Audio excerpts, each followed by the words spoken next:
Welcome in, everyone. UGA Football Live with JC Shelton. That is former Georgia tight end Arthur Lynch. Artie, it's good to see you again, man. I know you've been learning your ABCs. How is that going, by the way? Just let's give us a little insight. Well, we finished the first semester. We're on to the second one. It's going pretty well. Definitely different. And sorry if I was blocking the mic there, guys, but I would say it's a learning experience through and through. Saturdays in Ithaca are much different than Saturdays in Athens. Like the Ivy League starts like 3 weeks into September. So I think the first game is like the 14th or 17th or 14th or 21st.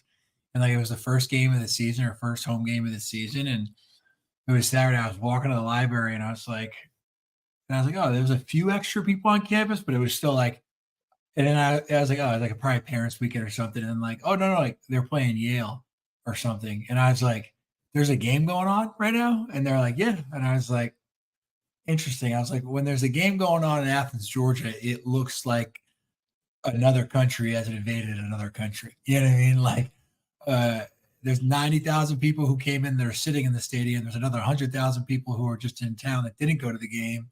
That are just ransacking downtown. So a much different environment, but fun nonetheless. Thank you for asking. Of course, man. And that's funny you say that about Athens because especially like when certain SEC school comes to town, like Tennessee's visiting or Auburn's visiting, that's when I think it's like maxed out. Because there's so many people who they're not going to the game, man. They're out there to hang. They've got family that went to Georgia. They're from Georgia, something like that. So they're there all day. And that's when you cannot move. They're feral. It's like a feral invasion of human beings. I mean, I have been one of those feral human beings, so I'm not making any judgment. I'm just saying it's just like it's in a different environment, but a fun environment nonetheless. Yeah, the bouncers are working overtime. I went to classes with I had some classes with some guys that did bounce at several different spots. Okay. And then SEC home games, they would come in the next week, I swear, with like bloody knuckles still from the weekend before. Dude. 100%. I'm like, dude, you're doing something else at 2 a.m. I'm sleeping. You're beating people's faces in. But anyways, well, that's how we're getting started this week. Georgia and Florida, talking about bloody knuckles. One of the SEC's best rivalries, which hasn't been because you had Florida have two decades of dominance, basically. And then Georgia's kind of taken the helm here since roughly 2010. When both these teams are really good, that's when it's a different level, of course, and that makes sense. Georgia has been completely dominant over the last three games, especially, but now this one already feels a little different to me. Because Florida is playing their best ball really probably the last 3 seasons. And we'll get into that here in just a bit. And I noticed that. Yeah. And Kirby Smart said that this week in the press conference. And we'll get into this here in a bit. The world's largest outdoor cocktail party, of course. But Artie, since you missed it, I want to get your thoughts on Texas. We've talked about it here at length.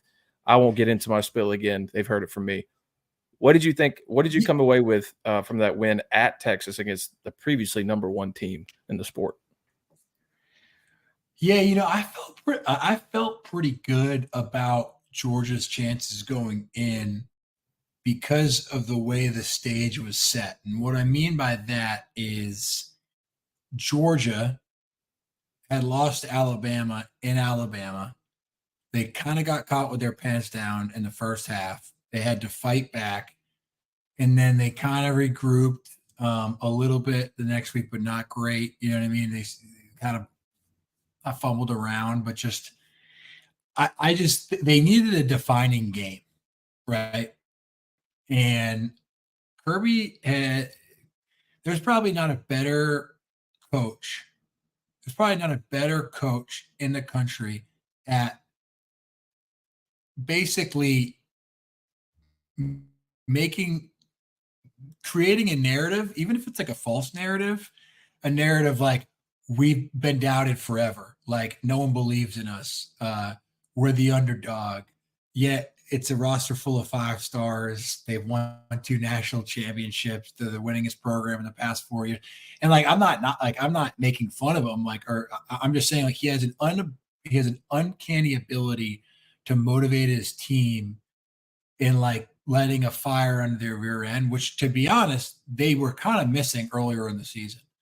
So, and I'm not saying that Texas has not played in big games and has not won big games. They did beat Alabama last year in Tuscaloosa, right? But I just had a feeling that this was like the first time in a long time that Texas has hosted a game of that had that much buzz, right? I mean, it had McConaughey was there, Kevin Durant was there, Vince Young was there, the Olympian, I forgot her name, but she was there. The dude Glenn Powell was. I mean, it was like everybody in their mother was there, right? And I think Georgia has Quavo on the side, like that's like nothing new to Georgia, right? And so I kind of had I knew how I don't know how Kirby thinks, but I know and I imagine in Kirby's mind he was like, Texas think they have finally arrived, and we're going to smother them and just smother them and smother them and smother them until they either quit or look scared and try to put up a fight, but in reality have just laid it down. But in reality, they were looking to quit. And there was a perfect shot on the sideline in the second half after Quinn Ewers went back in and they came out. I think he got sacked or something or fumbled, maybe threw a pick. I forgot what it was, but it was a side-by-side shot of him and Arch Manning. And they looked like children that were just lost, right? And I think that's what Kirby's intent was going into that game. And I think they succeeded, right? Will Georgia win a national championship this year? I don't know. I still think there's too many question marks around parts of their defense and some things on offense. But I think the fact that ETN played the way he did and is now emerging as that guy, and I think we woke up a bit, man. I think Georgia is trending in the right direction, but that shot of those 2 quarterbacks sitting on their bench, just like what just happened, like a hurricane just went through their entire home stadium. I was very happy to see Georgia play with some fire because, to be honest, we really hadn't seen that fire since the Clemson game. Yeah, I think the most that the thing that I've heard the most from judging and asking these Georgia fans about what they thought from this game, number one was just defense and the level of, and you said it there, perfect word for it, fire that they played with. Even when Texas made plays, they lined up the next play and went after them with no regard, sideline to sideline, in the backfield, especially the rushers, right? And Jalen Walker, and Mykel Williams, and those guys, they didn't flinch even when they made plays. And that created that smothering that you're talking about. They didn't take plays off. And then in the secondary, and Dalen Everett had a game of his life. Was so happy for him. I want to touch on what you said there, Artie, about the narrative and Kirby Smart building it, because it's pretty clear now that he did build that on purpose, and it wasn't something that was true when it comes to like ESPN's, them completely, all of them doubting Kirby Smart. It was reality. I mean, of course they picked Texas to win. I mean, home team, number one team in the country. That's not a big deal. A lot of them picked them, but there wasn't this huge shift to where everybody was thinking Georgia was going to lose. But I think he did that, and it's impressive to me beyond just kind of building that narrative that everybody's against you, nobody gives you a chance. But, we're Georgia, we're these dogs, we're going to go in there and whip them around. It's more about the players buying into that, right? You even though you saw that, hey, I don't think everybody's going against us, they still bought into it. And that makes me think of, where did Kirby Smart learn this? Maybe the best to ever do it, Nick Saban, rat poison inventor, coined the phrase. He was so good at that, even when his teams were so good, right? It kind of scared him, and he's talked about this before.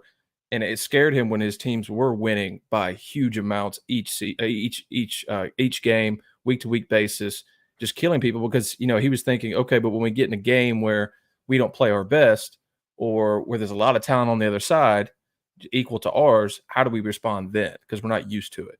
And he talks all the time about how you can get complacent and such like that.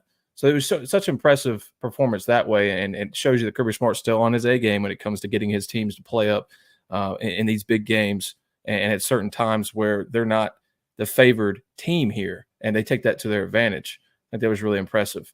And then also it kind of did add to it. What do you say when the celebrities on the side, because there were so many Texas people, celebrities over there. I mean, I'm a comedy fan. I saw Joe Rogan and Tony Hinchcliffe and those guys. If you're comedy fans, you'll know who these are. And they're even wearing Texas stuff. And I know for a fact that Tony Hinchcliffe is an Ohio State fan. And I know for a fact that Joe Rogan doesn't even watch football, but they're in Texas stuff. So it's like, man, they have a chance to knock off the Georgia Bulldogs because they won 2 national championships. So everybody was kind of wanting, and that's the same thing with Alabama, Artie. When Alabama was at that just dynasty that it was, everybody wanted Alabama to lose, dude. And it didn't matter if you were, a Georgia fan or not when you played them. Everybody else is pulling for you too. And now it's completely swapped, right? So you kind of have to get your brains calibrated to that. And, when you win, it's my grandfather was a high school football coach for 35 years in Massachusetts, not the hotbed of high school football, but a coach nonetheless, and coached college when he first started out. But he always said something, because I always said, well, why don't we get the big crowds that they do in Georgia? And he's like, well, it's a different thing. He goes, but I'll tell you what, he goes, you want thousands of people at your game in Massachusetts? He goes, all you got to do is win. The more you win, like the louder the buzz gets. And obviously that was little old Dartmouth, Massachusetts. But at a place like Texas, I mean, there is nothing bigger in the state of Texas than University of Texas football. And let's face it, they were humming, right? They were playing great football. And Austin is kind of this like, Southwest Hollywood now. And so people were excited. And I don't think we've heard the last of them. I bet you knowing Sark is a great coach. He's also a Saban guy. He will have his team bounce back. They avoided a trap, lull, and Vandy. They're going to be all right. But that was a big moment for them. And I think it was a bigger moment for Georgia, believe it or not. And Georgia rose to the occasion. Absolutely. All right, Artie, with that, let's move on to Georgia, Florida, and get into this in detail. And we'll also touch on the SEC race. You alluded to it there.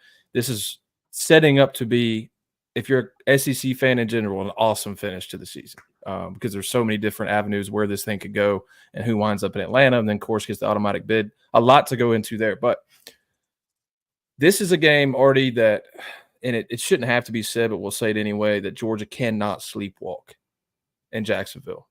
Mm-hmm. And as a guy who's played into that game, I'd love to get into kind of the history there for you in that game and how big it is, and especially for young fans listening to this who maybe haven't been to that game yet in their lifetime. A game that, regardless of how each team has done, there's just so much talent on both sides because of the recruiting hotbeds that they are in. And in Florida and Napier, they signed the number 7 class in the country last year, and it kind of gets overshadowed when you're talking about this game. Well, Georgia's just going to have all these 4 and 5 stars. And Florida has plenty to work with too. They're just still trying to find themselves, just not really an identity, but you kind of see an identity rearing its head over the last few weeks for that Florida team. And that's not a good sign for Georgia when it comes to, being able to come in and just completely dominate, right? Because Florida has some things they like to do. And with DJ Lagway and that 5-star freshman, he's kind of provided a different wrinkle to that offense, a downfield passer. He's got good pocket presence. Now he's still a freshman. He'll make mistakes here and there, but we've seen, Georgia and play teams and, those offenses make mistakes and still make it a game. So it's not something that it's a game that Georgia cannot be sleepwalking here looking forward to Ole Miss and Tennessee is what I'm saying, Artie. Yeah, no, look, I think it comes down to this. That it looks like they have a difference maker at quarterback, freshman or not. When you have a difference maker at quarterback, we've talked about this countless times. It's just, it gives you a shot. I do think Napier is a good football coach. I've thought that for a long time. So I'm actually, I was not rooting for him at Florida, but like, I think he's been getting trashed on a lot. And granted, Mullen's record compared to his is, people are, anyway, this is not a Florida podcast, right? But I, I'm not surprised that he's kind of turned it around a little bit. And I think he's a good football coach. So, and to your point, when you're University of Florida or like University of Tennessee, when they went through that roller coaster of like 5 coaches in 10 years or whatever it was, right? It doesn't matter, right? You're always going to get dudes, right? Because that's just the nature of the recruiting hotbeds in the Southeast, right? Like Eric Berry was an All-American safety at Tennessee. I think his best season there was like 8-5 or something, right? And that's just how it is. And like, to be frank, when we were at Georgia and we went 10-2 one year, and the next year we went 8-5. That 8-5 year, we still had like an AJ Green, right? And that's just kind of the nature when you're at one of these kind of like big time SEC programs. So my fear, and I don't think this is the case because Kirby never really does this for rivalry games, right? It's always kind of a weird game like the South Carolina or Missouri. I don't think they will come out flat, but I would not, don't put it past Florida to make this a ball game for 2.5, 3 quarters, right? But fundamentally, I just don't think they have the depth to go the distance with Georgia personally, unless just, something spooky happens. Yeah. I don't know. It's kind of a pick 'em in my mind whether Georgia's going to show up flat or not. I just like most of the times this season we have seen the latter. Totally. Unfortunately. I will say this though, Artie, and I was kind of getting into this when I talked about maybe them sleepwalking here and they can't do it. It is a rivalry. I think, Kirby Smart and a lot of that Georgia staff having played in this game is going to be on that what all week to these players to put that in their heads that this is not the game you play around in. Because there's more than just you and your career here at stake. All right, this is very, very important to a lot of people, and some of those people that they're important to are coaching you on the sidelines. So they're not going to let you forget it. Secondly, and this might be my biggest thing, Artie, is you have your starting running back who transferred from Florida and also didn't exactly say nice things about Florida after he left. So him doing that, you could see him already setting himself up to be fired up for this game. And I think, and he's already emerged as a leader, and Kirby Smart has talked about him as a leader already, even joining the team just this season. He's a junior. He's experienced enough. And him having that voice in the locker room already, plus being a former Gator, I think the team, as far as mentally, should be all things, all your full power in this game. Give it to your best. And then when you get hit in the mouth, I think they will respond better. Now, slow start or not, I don't think that – I don't know which one to pick there, but I think they're going to be fired up to play in this game and take hits and give hits and really put on a show here in Jacksonville. Taking about Florida and then playing a better ball here, I think that season opener because you came into the season, you thought, okay, Florida, Billy Napier's fighting for his job, vastly underperformed the first 2 seasons, even with talent. All right, you saw, okay, one of the toughest schedules in the country. How is Napier going to navigate that and keep his stinking job halfway through the year beyond just have a successful season, a winning season? But now in the season opener, they lose 41-17 to Miami, a heated rival. And then everybody else was kind of like, oh, well, that's Florida. Napier's probably going to get fired the rest of the year. We'll check in December. But here's what they've done. They lost a tight one to Texas A&M, the same A&M team that's went off, right? 33-20. Beat MSU. Beat UCF. Should have beaten Tennessee at Neyland Stadium. Had that game, and this is where kind of Florida has some mishaps is being together as far as strategically, because they allow too many men on the field on a field goal. And it kind of just thwarted that opportunity for them to win that game against Tennessee. But what I say is they're fighting better teams really closely. I think that says a lot of good things about them, at least mentally. Napier has these guys playing at a higher level than they were early in the season. And this is one of those things. You have good coaches and good programs. They will get better throughout the season. So cannot sleepwalk against these guys. Oh, and one thing I missed here, 48 points on a Kentucky defense. That's one of the best in the SEC, Artie. And Georgia is well aware of playing that Kentucky defense. They just put 48 points on them with a freshman quarterback. And Kirby Smart said this as well, Artie.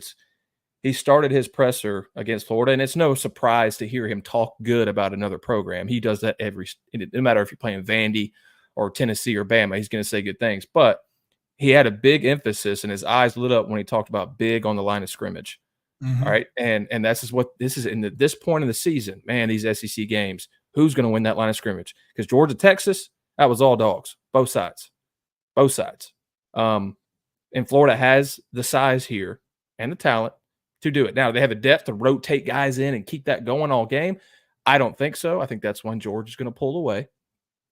But they do have it. So if you have too many mistakes there when these guys are fresh, you could be looking at, having to mount a comeback here in Jacksonville to really save your chance in the SEC race. And we'll save our points predictions for our second show this week, Artie. But that's one of the things. You just can't sleepwalk these guys. I know they're not going to jump out in the stat sheet, 47th in scoring offense, 65th in scoring defense. UGA's at 35-13 there. All things considered, Georgia, we'll look at the spread here, 16.5, total 52.5. I think Georgia won 43-20 last year, 45-20 the year before. And that was with Anthony Richardson at quarterback. I think it's one of these games. I don't know if Georgia's going to show up flat or not. I don't think they really can afford to have too many quarters of that. I mean, if he goes to a halftime when you're, having to reel back and try to make something happen in the second half, it's going to put a lot of stress on your starters and stuff. Makes me think of that game, Artie, against Mississippi State, where we're clearly the better team. You go in, you're like, okay, my best case scenario, get up a nice, comfortable lead. Your defense is playing well, getting off the field. You save some starters, some snaps, right? Because you got Ole Miss, man. You got Ole Miss in Oxford the next week at 3:30. Yeah. Right? You think that's the best case scenario? I think the best case scenario is they understand the magnitude of this football game, and that while we have while there is a greater buffer and room for error in the new 12-team playoff, the SEC is getting funky, right? And what I mean by that is there's a lot of good football teams, but none of them have stood out. I think we could honestly say that about Georgia. Texas was sticking out until they were humbled last week, right? A&M lost to Notre Dame, which we thought was a really bad loss because Notre Dame lost to Northern Illinois the week after, and then all of a sudden Notre Dame ripped off 6 in a row. And obviously Texas A&M is in the top 10 now. What I'm getting at is we can't afford a slip up, right? Because you mess around with Florida and you lose this game, which I don't think they're going to. I think they're going to win handedly, but I'm just kind of painting a picture for what this looks like at the end of the year, right?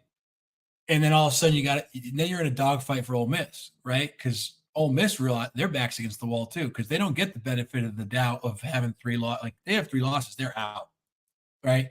Georgia's a team, or Georgia, LSU, Alabama, they could have 3 and still probably be at number 12 and sneak in there, right? It's tough, but they could. If Ole Miss loses again, they're done. And so, I think the best case scenario is for Georgia to win this game. It's going to be tough. I don't think it's going to be a blowout per se, but they cannot let them hang around, because the last thing you want to do is get into a dogfight and all of a sudden have an emotional win against Florida, and then you have a letdown the next week against Ole Miss, right? This should be a game where tough opponent, never take them lightly, but go in there and just impose your will, because they're a better football team. There is no doubt about that. But if you give a team like Florida a little bit of light and a little bit of hope, they have enough talent to be dangerous, right? Mm-hmm. And You don't want that at this stage, right? They need to go in there, win handedly, and then shift all their focus to Ole Miss, because dang well that will completely save Ole Miss's season if they can knock off Georgia in 2 weeks. Oh yeah, that's an automatic play as long as you can finish out the rest of the season right unscathed. That's an automatic playoff berth, which they should be able to do. Just speaking plainly, but yeah, go ahead. No, I was thinking about Florida here. They scored 5 rushing touchdowns on Kentucky. That's what they want to do, right? They want to run the ball and then take a little bit of pressure off Lagway, but still use him in the play action. He's still got a rocket. They're still going to throw shots.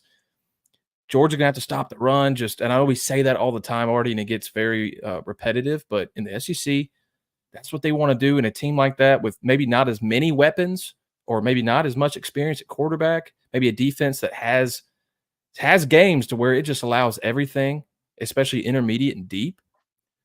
They want to run that stinking ball, keep Carson Beck off the field, and maybe force him into some mistakes here and there, which Carson has unfortunately been prone to the last 3 games. So watch for Florida to run that stinking ball. I kind of like a 14-point, maybe a 2 touchdown here, right? But we just don't know with Georgia in these games. If it was a bigger game, Florida's ranked number 10, something like that, I almost feel better for Georgia coming in and just knowing how Kirby Smart and these players get up for these huge games. But maybe I'll go back to and just kind of rest on what I said about having ETN in that room and having these guys who played in this rivalry before to keep that energy throughout the entire week and not get caught looking ahead. Let's jump into SEC race here, and we talked a little bit about it here. A&M obviously gets that big win against LSU. And I said it last week. Me and John talked about it. I was like, A&M playing their best ball of the season. Connor Williams play better. I still don't like him a lot. There's certain things that he does. But I think that having that defense like that, a defensive line, is really good for them. Can they do it on offense? That game was so weird already because LSU outplayed them for 2 quarters. Couldn't take a big enough advantage on the scoreboard to really create that buffer so they could make A&M one-dimensional and such. A&M comes out, obviously, the move at quarterback to put in, a freshman who had gotten some playing time and some starts there when Weigman was out. You put him in. He's a running quarterback. LSU looked not prepared for that at all. It just happened to work perfectly, so it makes Mike Elko look like an amazing coach. I'm not saying it was a bad move. I think it was the new move needed. But my thing is already think about an A&M team now playing Texas at the end of the year. They still have South Carolina this week, which you definitely cannot look over. I mean, South Carolina, depending on what team will show up, they could definitely take it down to A&M, right? The way they've played. They're very inconsistent, but man, when they're playing on, they're on. And I just don't see an A&M team beating Georgia, Texas, with a quarterback issue like that, where you have a freshman in there and you're relying on him to do it. And then you have him sitting there thinking, well, they could just put Connor in if I don't play good. And it gets into that 2 quarterback situation that I absolutely hate. But that's just kind of my thing with A&M. How far can you get with that quarterback situation? I think they got the best case scenario out of it last week. Can they continue with it? But to set this up for you, SEC race, Georgia, 4-1 behind A&M, who's undefeated in the SEC. They got South Carolina and Texas up, like I said. Then after Georgia, you got 3 teams tied at 3-1. LSU, Tennessee, and Texas.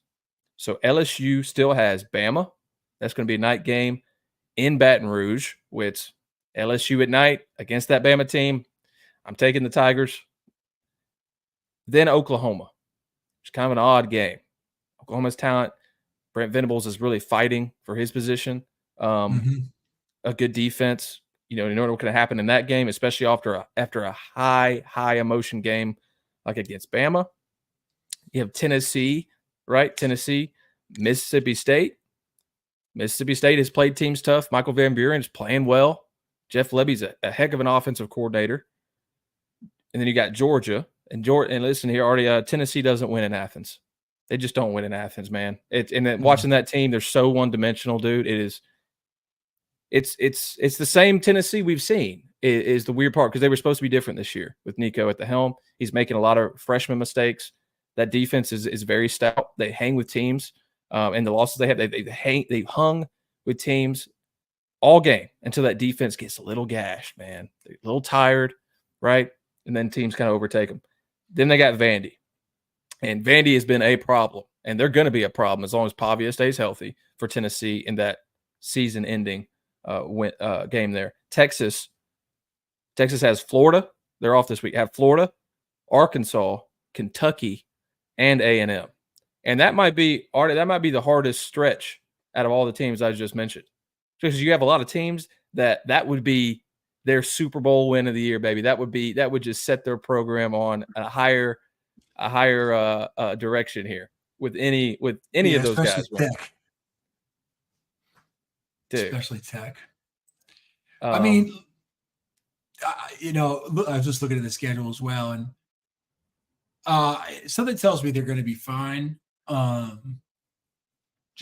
think the wake up was Alabama, but I tend to disagree with you on A&M and a little bit on Tennessee because I think Tennessee's a lot. I think they're a real program now. I think they are not as one-dimensional as people probably think. Well, they can't run the ball, and that's when they have issues. They force Nico in obvious passing situations. He doesn't have weapons necessarily that just make him better. So you put him in situations, and whether he's running inbounds out of game clock or he's throwing or he's fumbling, and that's another thing. It's not just interceptions that are getting him or plays like that at the end of the game where he runs inbounds, the clock ticks down to 0, fresh mistakes. He's also fumbling, sack fumbles. They're not protecting him necessarily very well. So that's what I'm saying when it's one-dimensional. I think they're a pretty good football team. I think A&M is. I also think they're a good football team because I believe that coach Elko is a really good football coach, and I'm not saying that that Jimbo wasn't a good football coach. I just think he was outdated and he did not keep up with the times that were changing in college football. And what I mean by that, I don't mean paying the players. Obviously, he was well ahead of the game in NIL and recruiting, but in terms of the evolution of football on the field, I think he was stuck in the past a little bit in the mid to late 2000s as opposed to being up in the 2020s. I think Elko understands how to field a good complete football team. They play good defense. They do the little things right. They don't make a ton of mistakes, and the quarterback can be dangerous at times. And they got that backup who also is like get pretty frisky. So I think Texas A&M is actually very good. But they got a lot, they got a lot of games left to go as well. So I'll be interested to see where it all shakes out. Yeah, and my issues with these teams is not saying they're not good. I think they are good. What I'm saying is, can they beat the Giants, which we've seen is Texas and is Georgia, and LSU at times. Now, A&M just pulled off a great one against LSU. We'll give them that, absolutely. But I just think, can they beat? Tennessee did it to Alabama 2 weeks ago. That's what Tennessee should have lost. Tennessee should have lost to Florida. That Bama team is the shell of the team that it played against Georgia. Yeah. But you can say the same thing about Georgia in the Kentucky game, man. Like you can't. They're false equivalencies. I think Georgia's going to beat Tennessee. I just think that Tennessee is a more consistent football team now, and I think they've turned into the program that what's his name. All right, I'm just saying. Like, I think that quarterback's a good player. I think they have talent, and I think that they similar to what Texas is doing. A little bit behind Texas, obviously, but that's a whole different demographic of like facilities and resources. But I think Tennessee's a good football team, and they're going to get better. I think we're on different pages here. I think you're thinking program as a program. Have they gotten better than what Josh Heupel inherited? Absolutely. I'm not saying that. I'm talking about what I've seen on the field the last few weeks and their losses especially. That's what I'm considering here when we're talking about winning the SEC and fighting Georgia and, I mean, look, they beat Alabama. Georgia couldn't do it. So it's like, and that's kind of what I'm saying, right? It's like they can go and they can take down Alabama 2 out of the last 3 years now. And no one I'm not shocked by it, is what I'm saying. Okay. I got you. But it's going to be an awesome finish in the SEC, though. Absolutely. And any of these totally. guys, and how fun is it to have teams like an Arkansas, like a Kentucky who's fought Georgia, and Vandy? How fun is that to have those guys also playing a part in this, to where they could upset a team like any of the big boys we mentioned, and it just completely ruins that team's SEC race opportunity. Are they out of the SEC race? Kind of, pretty much, yeah. But they can also ruin it for other people. And I think that's so fun to have all that weight to these matchups. Because we mentioned the big ones, but we're looking over like Texas having UF and Arkansas and Kentucky and A&M having back too. So it's going to be awesome. All right, let's touch on Heisman rankings here and we'll get out. Dude, I think for me, it's almost 1A and 1B now, which is like Ashton Genty and Travis Hunter. I know Cam Ward, and he's a quarterback and mainly a quarterback reward, but I just think all the hype around Ashton and being on pace to break Barry Sanders' records, and then Travis Hunter having a great game. He was the Big 12 Offensive Player of the Week on offense and defense, which is like, I think the first time it's ever happened. That was thinking incredible. Man, he's such a good wide receiver. Like, his route running ability is phenomenal. It's not like he's just like some big bodied guy that just like goes out there and jump. Like, he breaks people off. You know what I mean? And I think someone was saying that they were doing a scout. They're like, he might be a first round receiver. Like, he might have more potential as a receiver than he does a DB. And it's this year he's like filled out a little bit. I mean, he's still thin, but his first 2 years, I was like, he could break at any moment. But now he's like kind of turned into a man. You know what I mean? And you're like, oh, he's bodying people, right? Like, yeah, dude, I love watching that dude play, man. And me too. It pains me to say it. I think Deion's a pretty good coach. Wait, I didn't catch that one. What'd you say?